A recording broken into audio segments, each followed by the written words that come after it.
kondisi baik dan harapannya mereka bisa tampil di saat Pilpres. Kita ke informasi lain, warga Pati menggelar demo besar-besaran mendesak pengunduran diri Bupati Pati Sudewo. Merespons tuntutan, DPRD Pati pun akan membentuk pansus hak angket membahas pemakzulan. Kericuhan mewarnai aksi unjuk rasa besar-besaran warga Pati, Jawa Tengah yang menuntut mundur Bupati Sudewo. Demo yang semula berlangsung tertib menjadi panas karena pengunjuk rasa berusaha masuk ke kantor Bupati. Polisi pun menembakkan gas air mata. Bupati Pati Sudewo sempat muncul di tengah aksi massa yang menuntutnya mundur. Sudewo menyampaikan permintaan maaf di atas mobil rantis polisi. Namun kedatangan Sudewo disambut lemparan botol air mineral. Polisi lantas melindungi Sudewo memakai tameng polisi. Sudewo kemudian masuk kembali ke mobil dan meninggalkan pendopo Kabupaten Pati. Gubernur Jateng Ahmad Lutfi mempersilahkan warga menyampaikan aspirasi namun meminta aksi berjalan tertib agar ketertiban pelayanan masyarakat. Dia juga telah meminta Bupati Pati menerima aksi warga itu. Aspirasi ini akan juga saya peringatkan kepada Bupati untuk menerima aspirasinya dan nanti dilihat perkembangan yang terjadi di sana. Prinsip silakan demo, cuman jangan sampai mengganggu ketertiban umum, kemudian mengganggu pelayanan masyarakat. Pemerintah harus jalan, mekanisme demokrasi harus dilalui. 13 menit waktu Indonesia. Merespons tuntutan warga, DPRD Pati langsung menggelar rapat paripurna. Hasilnya 8 fraksi sepakat mengusulkan pembentukan panitia khusus membahas pemakzulan Bupati Pati Sudewo. Beberapa anggota DPRD yang terdiri dari beberapa fraksi, ada 8 pengusul untuk dibentuknya hak angket. Kemudian tadi sudah kita bentuk hak angket yang terdiri dari 15 orang anggota dan sudah dibentuk personilnya, siapa ketua, ya, kemudian wakil ketua, sekretaris dan anggotanya. Ya kami harap pansus untuk segera bekerja lah.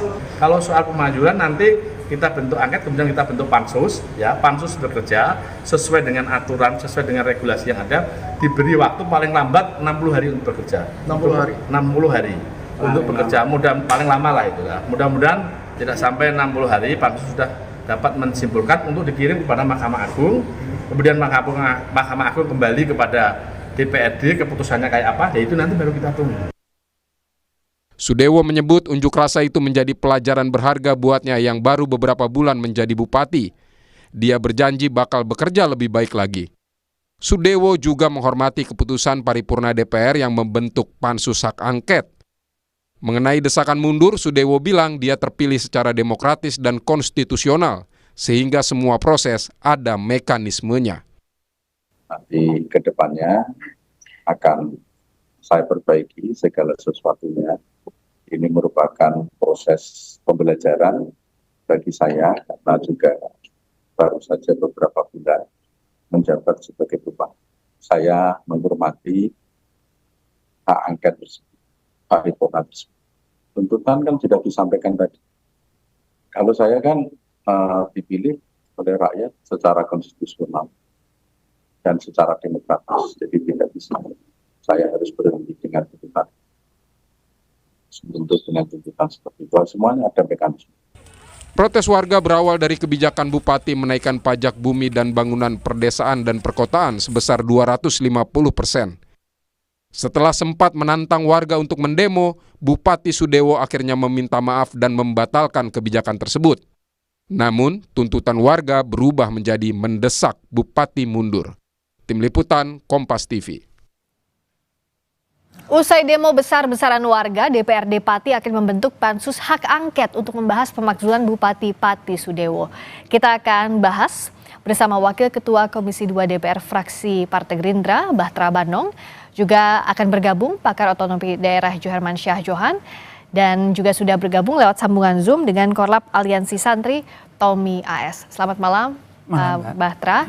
Juga Mas Tommy, selamat malam. Selamat malam, saya ke Bang Bahtra dulu. Kalau sikapnya Gerindra di tengah masyarakat Pati yang berunjuk rasa menuntut Bupati Pati mundur, apa sikap partai?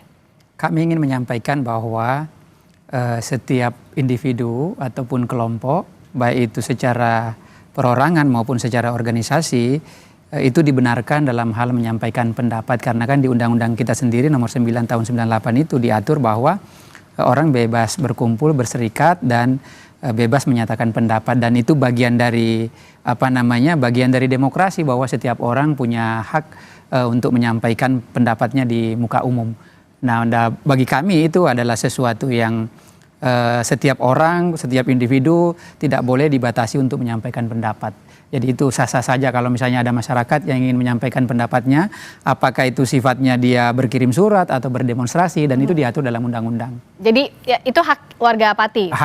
Setiap masyarakat punya hak, itu bukan hanya warga Pati, seluruh masyarakat seluruh Indonesia. Nah, tapi dalam kasus ini itu haknya warga Pati, jadi ya silakan sesuai dengan undang-undang. Silakan menyampaikan pendapat, tapi tentu dalam undang-undang nomor 9 itu kan diatur tata cara penyampaian pendapat di muka umum. Jangan sampai kemudian melanggar juga rambu-rambu yang sudah diatur. Tapi kalau misalnya selama itu berjalan tertib, damai, dan saya pikir itu menurut hemat kami itu adalah bagian dari proses demokrasi yang harus dihargai. Nah, kita dengarkan dulu ya apa suara dari warga yang ikut di sana, ikut demonstrasi. Mas Tommy, sebenarnya tadi itu apa tuntutan warga yang ikut unjuk rasa? Kenapa tuntutannya meminta Bupati Pati untuk mundur?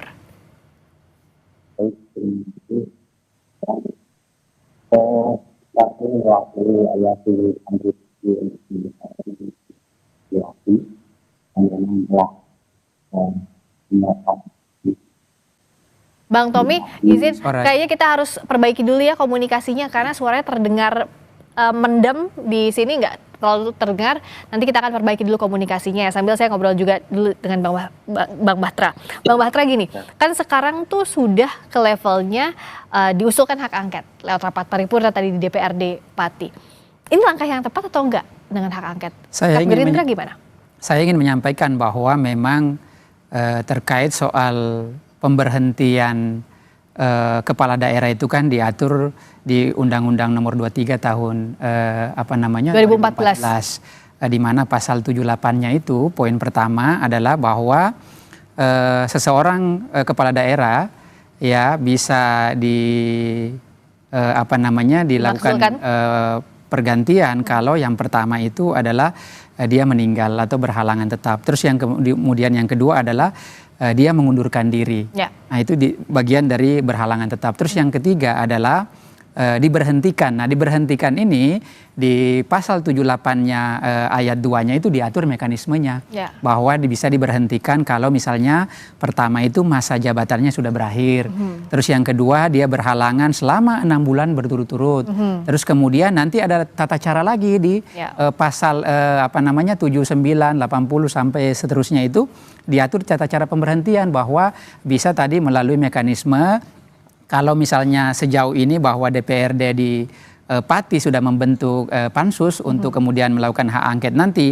Nah, menurut hemat kami itu adalah langkah yang pas untuk dilakukan. Terus kemudian kita mencari titik terangnya nih, karena nanti kan pada saat pembentukan pansus itu pasti Pak Bupati akan diminta keterangan. Nah, di forum itu nanti Pak Bupatinya akan menyampaikan secara gamblang kemudian ada nggak sesuatu yang dilanggar dari proses yang sedang terjadi. Masih ada kemungkinan lolos dari hak angket itu, artinya masih bisa diterima atau tidak diterima jawaban dari Bupati. Nanti akan terang benderang setelah misalnya pembentukan hak angket itu, dan kami dari Partai Gerindra walaupun Pak Sudewo adalah kader kami juga mendorong anggota DPRD Gerindra di sana untuk ikut dalam hak angket itu agar proses yang terjadi yang hari ini yang kita lihat sedang ramai ini bisa terang benderang, karena kan nanti di sana akan dijelaskan secara detail, secara rinci bahwa ada nggak sesuatu yang dilanggar oleh Pak Bupati. Nah, tetapi tidak boleh juga dibuat-buat. Misalnya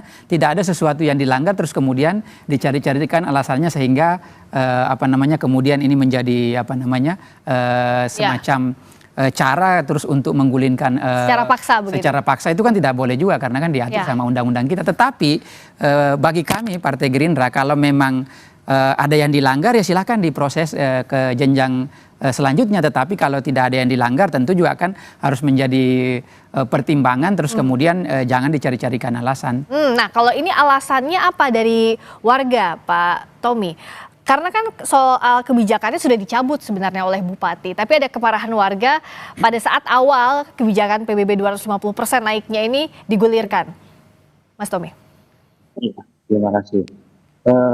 Kebijakan dari Pak Bupati itu yang kontroversial kan bukan hanya persoalan pajak. Sekali lagi bukan hanya persoalan kenaikan pajak yang dipakai. Tapi banyak sekali kebijakan beliau yang sangat tidak positif dan pro rakyat. Tengah kesulitan ekonomi rakyat, tengah sulitnya lapangan pekerjaan dan sebagainya, beliau itu selalu mengada-ngada proyek-proyek sehingga mengesankan yang penting pada proyek. Kita tahu sendiri lah gimana proyek. Kadang-kadang tidak karena terputus lagi, kita perbaiki lagi komunikasi. Tapi tadi kita sudah menangkap soal kebijakannya dianggap banyak yang tidak produktif dan dianggap mengada-ngada. Nah, yang jadi keberatan warga ini semestinya dijelaskan di hak angket nanti menurut Bang Bahtra. Artinya Bupati Pati Sudewo harusnya punya jawaban dong soal itu. Ya, harusnya beliau harus menjelaskan pada saat nanti mungkin hak angketnya sudah berjalan, beliau diminta keterangan, harus menjelaskan, terus kemudian apa yang menjadi problem besarnya. Dan menurut hemat kami memang begini ya, ini kan saya langsung sendiri sudah berkomunikasi sama yang bersangkutan. Ya. Kami memang di Partai Gerindra, Pak Prabowo selalu menyampaikan bahwa jangan membuat kebijakan yang membuat masyarakat makin susah, itu yang pertama. Yang kedua, jangan membuat kegaduhan di publik. Nah, itu terus kami ingatkan kepada kader-kader Gerindra, terutama yang hari ini sedang menjabat sebagai kepala daerah, tentu harus juga ikut berempati terhadap kondisi masyarakat kita dalam situasi yang seperti hari ini. Nah, maka dari itu yang bersangkutan sudah menyampaikan ke kami dan kami melihat bahwa sudah ada niat baik, kemudian yang bersangkutan menyampaikan permintaan maafnya di publik. Karena kan sebenarnya begini ya, terkait soal kenaikan pajak di Pati 250%, bahkan sebenarnya ada daerah lain yang lebih besar daripada Pati ini. Misalnya saya mau sampaikan di Jombang, ada lagi di Cirebon, ada lagi di di Semarang. Tetapi bahkan lompatan penaikannya bukannya 250, ada yang 400, ada lebih dari 400. Tetapi memang kami melihat bahwa yang bersangkutan Pak Bupati Pati ada miskomunikasi lah dengan warganya. Maka dari itu kami dari Partai Gerindra sudah menegur, karena pada saat masyarakat berdemonstrasi mestinya kan harus diterima dengan baik, karena kan itu kan adalah warga beliau, menyampaikan pendapat, menyampaikan aspirasi, tetapi ada miskomunikasi dan ada pernyataan beliau yang terkesan menantang masyarakat warga. Dan itulah kami dari Partai Gerindra langsung menegur, terus kemudian yang bersangkutan sudah meminta maaf di publik. Tapi kalau misalnya kita lihat permohonan maafnya apakah jadi sia-sia? Kalau kita lihat tadi ada banyak sekali penolakan dari warga Pati, bahkan saat meminta maaf tidak diterima juga oleh warga. Kita akan bahas usai jeda di Sapa Indonesia Malam sesaat lagi. Indonesia Malam membahas usai demo besar-besaran warga, DPRD Pati akan membentuk pansus hak angket untuk membahas pemakzulan Bupati Pati Sudewo. Kita masih membahasnya bersama dengan Wakil Ketua Komisi 2 DPR fraksi Gerindra, Bahtra Banong, dan juga bergabung lewat sambungan Zoom ada Mas Tommy AS. Mas Tommy, kalau dari demonstran, dari pengunjuk rasa, sebenarnya apa sih yang membuat memuncak emosinya sampai hari ini? Apakah ia hanya kebijakan kemarin saja atau ada akumulasi dari gaya komunikasinya juga Bupati Pati? Ya itu tadi, itu puncak akumulasi dari rasa kecewa rakyat Pati terhadap gaya komunikasi beliau dan juga kebijakan-kebijakan beliau yang dirasa kurang bermanfaat untuk rakyat. Sebagai contoh, ini contoh beberapa contoh saja. Ada renovasi Masjid Agung yang baru berapa tahun kemarin direnovasi dan kondisinya masih bagus. Ada renovasi alun-alun, ada renovasi Videotron dan sebagainya dan sebagainya. Nah itu kan sebenarnya kebijakan-kebijakan yang kurang bermanfaat bagi rakyat. Nah itu diprotes berkali-kali. Kalau sekarang sampai menuntut Bupati Pati untuk mundur, kenapa sampai demikian? Kan untuk pemakzulan tidak semata-mata karena demonstrasi, ada alasan-alasan konstitusional yang harus dipenuhi, Mas. Iya, kami akan mengikuti alur yang ada atau aturan yang ada. Karena kami juga warga yang taat hukum, tidak mungkin kami memaksakan kehendak. Buktinya kami juga tidak masuk ke pendopo kabupaten dan langsung misalkan memaksa beliau untuk menandatangani mundur, kan tidak. Kita justru datang ke DPR baik-baik. Tadi saya masuk di ruang, Bapak. Tadi saya ikut di ruang paripurna, saya ikut mengikuti sidang. Justru yang kami tanyakan di sini sebagai warga Pati, kami juga ingin tanya bagaimana peran DPR, bagaimana peran DPR menyikapi berbagai macam kebijakan Bupati yang dirasa tidak pro rakyat. Nah, tadi pada saat ikut juga di ruang paripurna, apa yang Mas Tommy AS dan kawan-kawan lihat yang berlangsung di sana? Apakah memang proses pansus hak angket ini adalah langkah tepat yang harus diambil?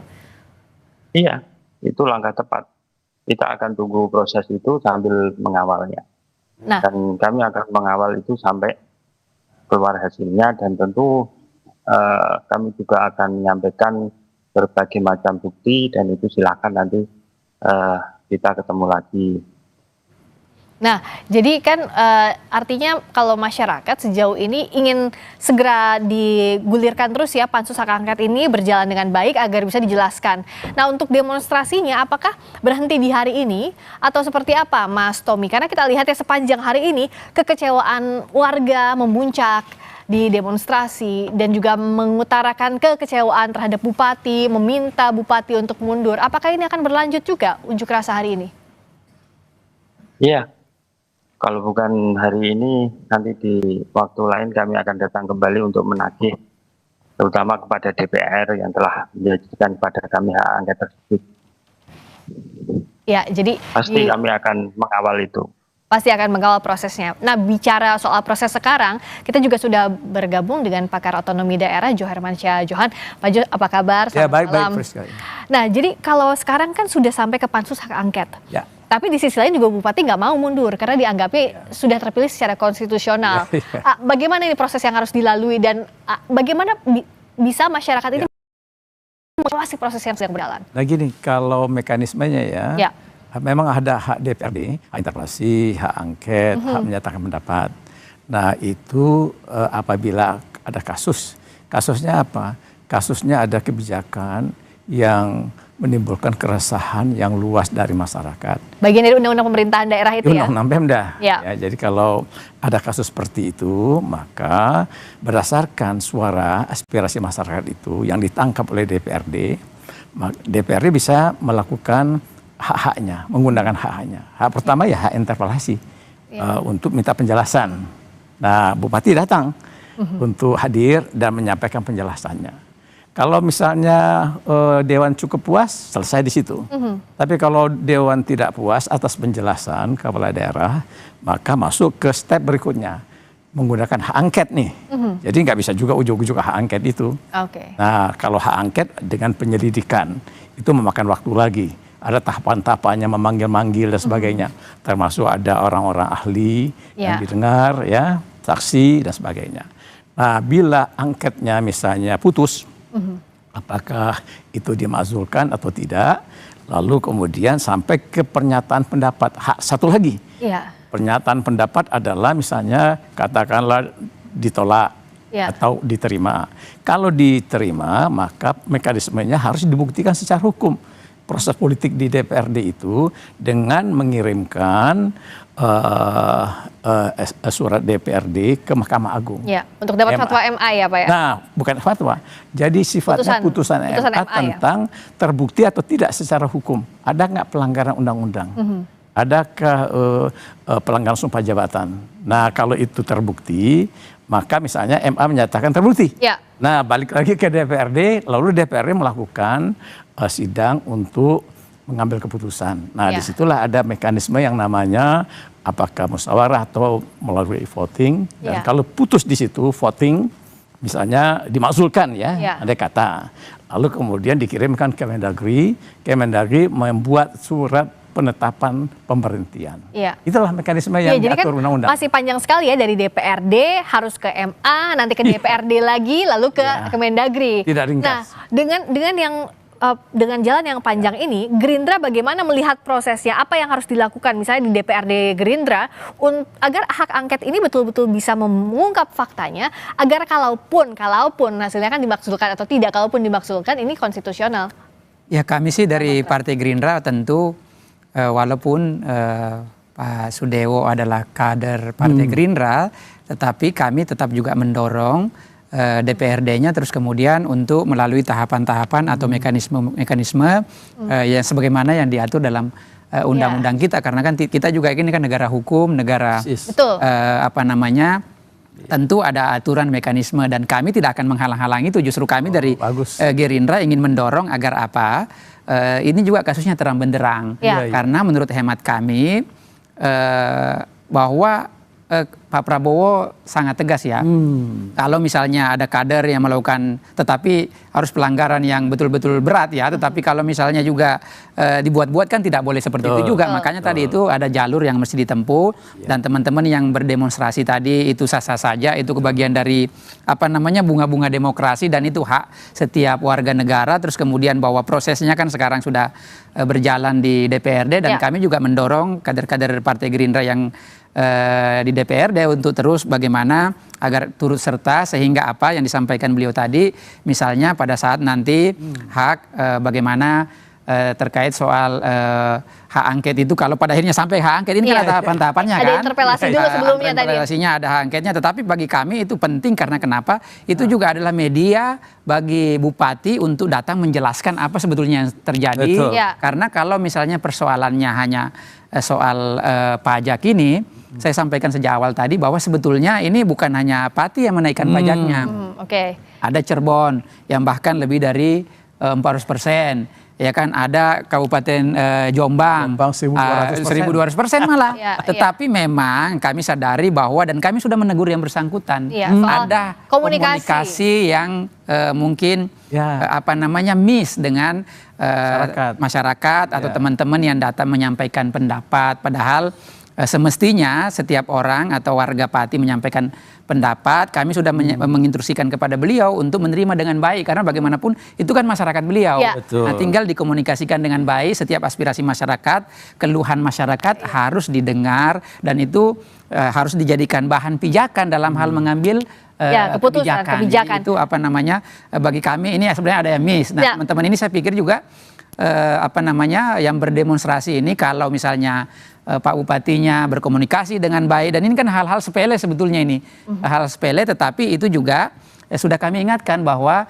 Pak Prabowo selalu menyampaikan kepada kami kader-kader Gerindra, jangan sampai buat kebijakan yang menyengsarakan masyarakat, dan jangan menyakiti masyarakat, karena kita lihat sendiri Mbak, hari ini program Pak Prabowo betul-betul menyentuh langsung kepada bukan hanya di perkotaan, tapi sampai di karena itulah soal ini, apakah ruang diskusinya masih bisa terbuka, Mas Tommy, Anda dan kawan-kawan dengan Bupati?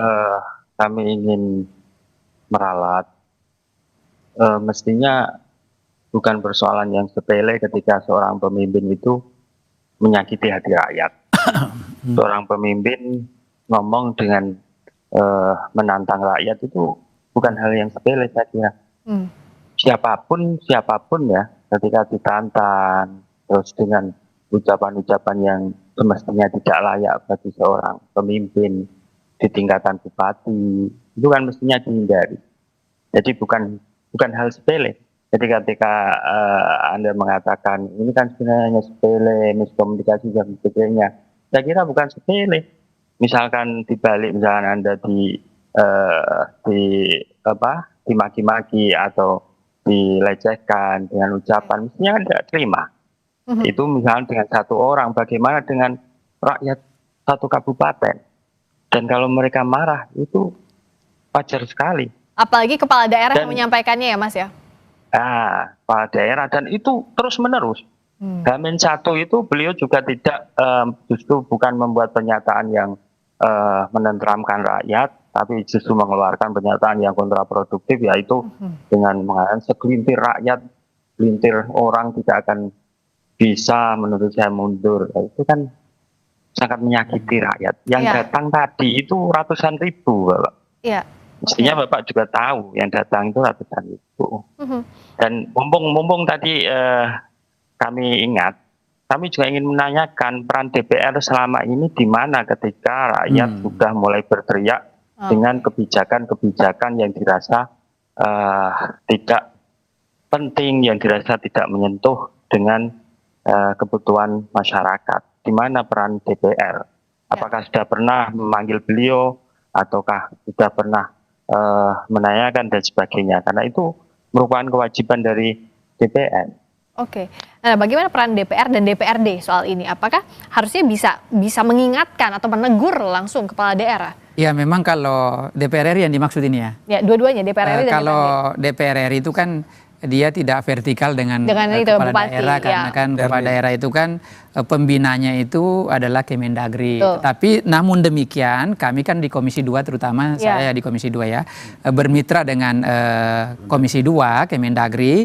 Kami juga memang selalu mengingatkan agar Kemendagri dalam hal ini sebagai pembina kepala daerah untuk terus memantau situasi di kabupaten kota maupun di provinsi. Karena begini ya, sebenarnya kan begini, memang situasi kita sedang sulit, maka tidak heran banyak daerah yang menempuh jalan yang singkat kemudian untuk menaikkan menambah pendapatan hasil daerahnya. Saya ingin menyampaikan bahwa secara fiskal daerah itu ya dari 38 provinsi yang fiskalnya kuat itu hanya 11 provinsi. Sisanya itu kurang lebih sekitar 4 mungkin yang sedang, sisanya lemah. Nah, begitupun kabupaten kota. Kalau kabupaten kota itu data saya 500 lebih. Yang lemah ya kabupaten ya Mbak ya. Yang fiskalnya sangat lemah itu ada 415 Pak. Yang kuat hanya 4 kabupaten. Nah, kalau kota yang lemah itu yang kuat itu hanya 11, sisanya itu adalah yang lemah semua. Nah mungkin karena situasi ini yang membuat kemudian kepala daerah mengambil jalan pintas untuk menaikkan pajak itu. Tetapi kami dari Partai Gerindra, Pak Prabowo selalu memesankan bahwa walaupun dalam kondisi begini, setiap kepala daerahnya harus tetap berempati sama masyarakat. Nggak boleh menempuh jalan ini. Mesti kepala daerahnya harus kreativitas. Terus kreatif misalnya, kenapa kami ya contoh kecil Mbak di Komisi 2 ingin mendorong misalnya Kemendagri bagaimana pengawasan sama BUMN ini lebih ditingkatkan agar apa? Itu BUMD agar itu salah satu cara kemudian agar BUMD kita ini sehat sehingga bisa berkontribusi. Jadi nggak apa-apa tuh langsung rakyat yang dibebani. Daerah. Jadi bukan jalan pintas kemudian menaikkan pajak, tetapi itulah kemudian kenapa kami terus mendorong agar kepala-kepala daerah itu harus kreatif. Saya sampaikan, jadi ada persoalan besar sebetulnya. Apa itu? Kondisi DPR juga harus menangkap ini. Tiba-tiba di awal tahun anggaran dana DAU dan DAK dari pusat ya lewat APBN itu dipangkas. Itu kurang lebih 50 triliun. Itu punya dampak yang sangat serius kepada pemda-pemda yang fiskalnya lemah. Akhirnya begini salah satu contohnya. Nah, lalu kepala daerah yang kepengen untuk menjalankan pembangunan sesuai dengan visi misi dan kampanyenya, itu langsung kemudian mencari cara ya untuk menutupi kekurangan dari dana alokasi umum dan DAK fisik, DAK non fisik, bangun jalan, rumah sakit. Dari mana mereka cari uang? Nah, sayangnya kepala daerah yang instan kebijakannya naikin pajak, PBB. Itu yang paling membebani rakyat. Ya, inilah salah satunya Pak, izin singkat saja. Kalau 60 hari waktu untuk melakukan proses termasuk angket tadi cukup atau enggak? Cukup sekali. Cukup ya dengan target 60 hari itu bisa ya? Udah dihitung itu siklusnya. Ya biasanya dan sudah ada pedoman dan saya kasih materi pembelajaran kepada DPRD waktu orientasi setelah mereka dipilih lewat pemilu kemarin di beberapa provinsi di Indonesia yang dibikin di Jakarta, itu kita sudah kasih materi tentang penggunaan hak-haknya, hak. Jadi mereka akan tahu cara menggunakannya, berapa lamanya dan mekanisme dan serta prosedurnya. Paham mereka sudah. Dan ini sekarang masyarakat mengawasi, Mas Tommy dan kawan-kawan juga tadi menyebutkan, tapi yang jelas jadi pembelajaran saat empati tidak ditempatkan di nomor 1 dalam membuat kebijakan, ini salah satunya yang akan terjadi. Terima kasih Pak Jo, terima kasih juga Mas Batra, terima kasih Mas Tommy telah bergabung di Sapa Indonesia Malam. Terima kasih. Berikutnya saudara, polemik penarikan royalti pada